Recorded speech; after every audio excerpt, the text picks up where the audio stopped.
దావీదు అంటాడు, ఎవరి పాపములనైతే దేవుడు ఎంచడో వారు ధన్యులు.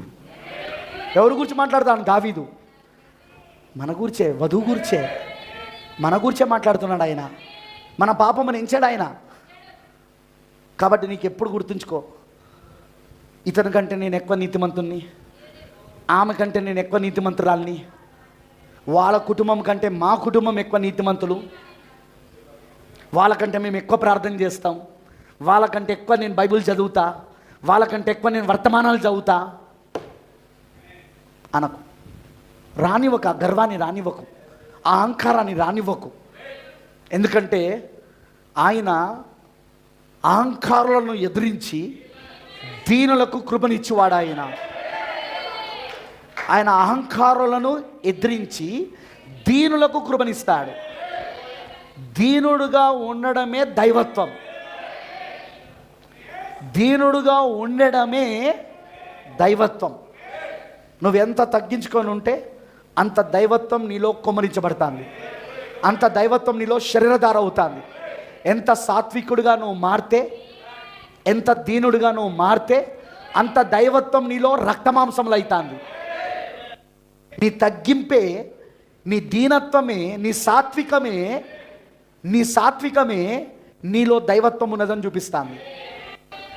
లేదు నేను వాళ్ళకంటే బెటర్, వీళ్ళకంటే బెటర్, నేను రోజు ప్రార్థన చేస్తా, ఆమె చేస్తాడా?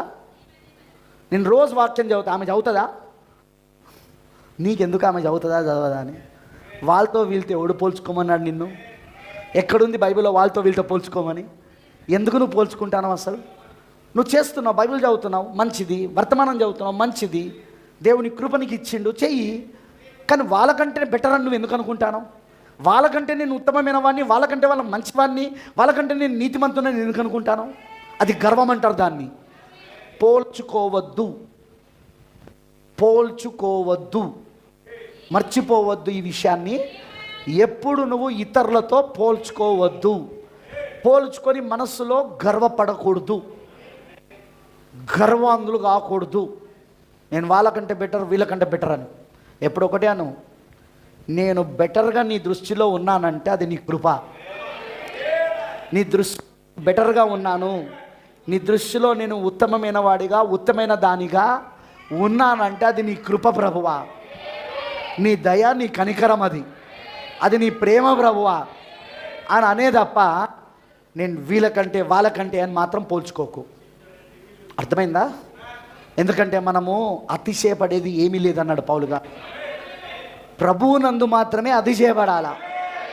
ప్రభువునందు అతిశయపడడం అంటే ఏంటిది? ఆయన ఇచ్చిన కృప, ఆయన ఇచ్చిన ప్రేమ, ఆయన చూపించిన కనికరము, ఆయన ఇచ్చిన వర్తమానము.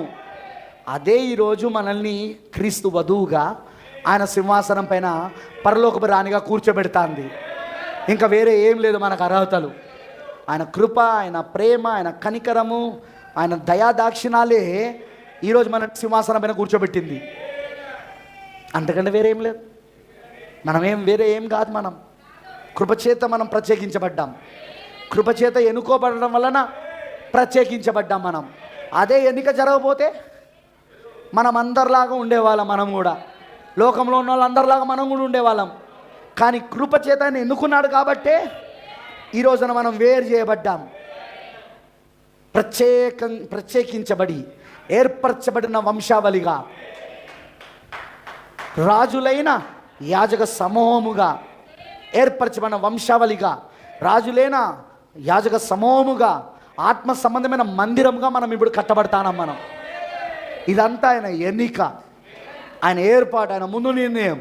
కృపచేత చేశాడు. ఇదంతా ఆయన కృపచేత చేశాడు. ఇందులో ఏమీ లేదు. మనం గర్వపడాల్సింది, అతిశయపడాల్సింది ఏమీ లేదు. ఇతరులతో మనం ఎప్పుడు పోల్చుకోకూడదు. మనం అర్థమైందని అన్నది అస్సలు రానివ్వకండి ఆ మనస్సుని. లూసిఫర్ పడిపోవడానికి కారణం గర్వమేంది మీకు తెలుసా? వాని హృదయంలో ఏమొచ్చిందట? హెజ్కేలు 27వ అధ్యాయంలో లేదా? మనం చాలాసార్లు చదివినాం ఆ లేఖనాలను. వాడు హృదయములో గర్వించిన వాడై తనలో తాను గర్వించబడ్డాడు. మనసులో గర్వించుకున్నాడు వాడు. నాకు ఇది ఉంది, నాకు అది ఉంది అని. నువ్వు కూడా అట్లనే అనుకున్నావు అనుకో, నాకు ఇది ఉంది, నాకు అది ఉంది. నువ్వు మళ్ళీ లూసిఫర్ వలె గర్వపడుతున్నావు నువ్వు. లూసిఫర్కి ఏ గతి పట్టిందో నీకు అదే గతి పడుతుంది. లూసిఫర్కి ఏ తీర్పుని దేవుడు తీర్చాడో అదే తీర్పు నీకు కూడా ఇస్తాడు. గర్వపడితే గనక దీనుడుగా ఉండు, తగ్గింపు కలిగి ఉండు, తగ్గించుకొని ఉండు, సాత్విక మనసు కలిగి ఉండు. సాత్వికపు మనస్సు, దీనుడు, దీనత్వం, తగ్గింపు, ఎవరితో పోల్చుకోకు. నేనేమై ఉన్నానో అది నీ దయ వలనే. ఒకటే అనడం, నేనేమై ఉన్నానో నీ దయ వలనేనయ్యా, నాకున్నవన్నీ నువ్వు ఇచ్చినవేనయ్యా. హల్లెలూయా. నేనేమై ఉన్నానో అది నీ దయ వలననే, నాకున్నవన్నీ నువ్వు ఇచ్చినవే తప్ప నాకంటూ ఏమీ లేదయ్యా ఈ లోకంలో, నాకంటూ ఏది లేదయ్యా యేసయ్యా, అంత నీ కృపనే, ఇదంతా నీ కనికరము, నీ ప్రేమనే అని ఎప్పుడు అలానే ఉండండి. ఎప్పుడు ఆ విధంగానే మిమ్మల్ని మీరు ఎంచుకోండి. దీనత్వంలో ఉండండి, మిమ్మల్ని మీరు దీనత్వంలో ఎంచుకోండి, దయతో ఎంచుకోండి. అంతేగాని గర్వం మాత్రం అస్సలు రానివ్వకండి.